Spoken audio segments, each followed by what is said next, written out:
تو میری دلی خواہش ہے کہ میں پاکستان کے لیے اپنے علاقے کے لیے لوگ موجود ہیں، سب کو السلام علیکم کہتا ہوں۔ میں جو شروپورہ سے مور دین 500 جو اسٹوڈنٹ پاکستان سے آسٹریلیا جا چکا ہوں، ننکانہ صاحب سے 270 سے اوپر اسٹوڈنٹ ہیں جو میں ننکانہ صاحب سے جا چکا ہوں۔ اوور آل میں کوئی 7000 کے قریب اسٹوڈنٹ جن کو پاکستان سے میں ڈفرنٹ کنٹریوں میں اوورسیز بھیج چکا ہوں۔ میری دلی خواہش ہے کہ میں اپنے پاکستان کے لیے یا اپنے علاقے کے لیے کچھ کروں۔ وہاں میرا آسٹریلیا کے اندر یہ اعلان ہے، پاکستانی ایمبیسی کے اندر، پاکستانی قونصلیٹ جنرل کے اندر، پاکستانی کمیونٹی جو ہے، جو ایسوسیشن ہے پاکستانی، اس میں اعلان ہے اگر کوئی بھی پاکستانی آتا ہے اس کے پاس جاب نہیں ہے، آپ میرا نمبر دے دیں۔ کسی کے پاس رہائش نہیں ہے، آپ میرا نمبر دے دیں، میں ان کو چھوٹی موٹی کچھ نہ کچھ جاب ضرور لگوا دوں گا، یہ میرا وعدہ ہے۔ میرا ووٹ جو ہے نا وہ ننکانہ صاحب میں ہے۔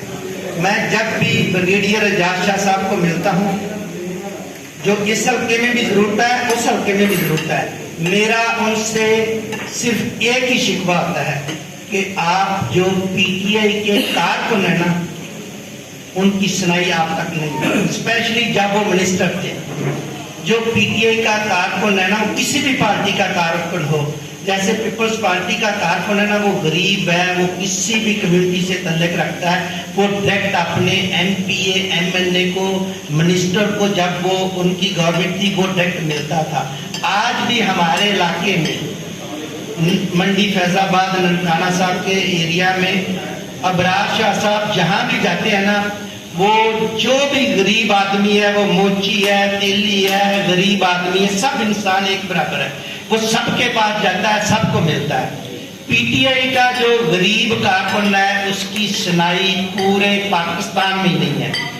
جو یہ پیغام میں نے خان صاحب تک بھی پہنچایا ہے، اسد عمر تک صاحب بھی پہنچایا ہے، اور میں بریگیڈیئر صاحب سے ہر بار یہ شکوہ کرتا ہوں کہ جو پی ٹی آئی کا غریب کارکن ہے، پی ٹی آئی کے موسٹلی جو کارکن ہوتے ہیں نا، جو غریب کارکن ہوتے ہیں، یقین مانیے میں 100% کہتا ہوں وہی وفادار ہے۔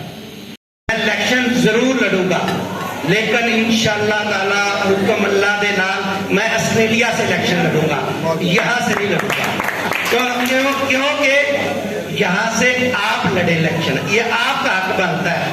ہم وہاں چلے گئے ہیں، ہمارا فرض ہے کہ ہم پاکستان کی کوئی بھی مسئلہ ہو تو ہم ہر لحاظ سے سپورٹ کریں، لیکن الیکشن جو ہے نا ہمارا جس کنٹری میں ہم رہتے ہیں، جس کا ہم نے پاسپورٹ لیا اسی کا الیکشن لڑیں گے۔ عمران بھائی کی طرح، جوید بھائی کی طرح کوئی تقریر کروں؟ میں تو صرف ایک کاؤنسلنگ کرتا ہوں، اس حساب سے آپ سے بات چیت کروں گا، اسپیچ تو میں نہیں دے سکوں گا۔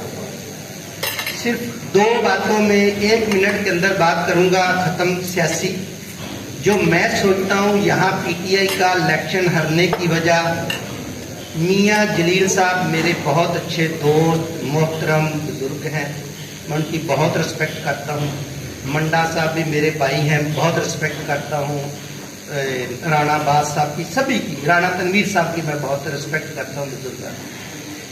پی ٹی آئی کا الیکشن اسی دن ہی ہار گیا تھا جس دن میاں جلیل صاحب نے اسپیچ دی تھی یا پریس کانفرنس کی تھی کہ میں منڈا صاحب کے خلاف ووٹ دوں گا اگر ان کو ٹکٹ ملتا ہے، اگر مجھے ملتا ہے۔ اسی دن الیکشن آپ ہار گئے، یہ حقیقت ہے۔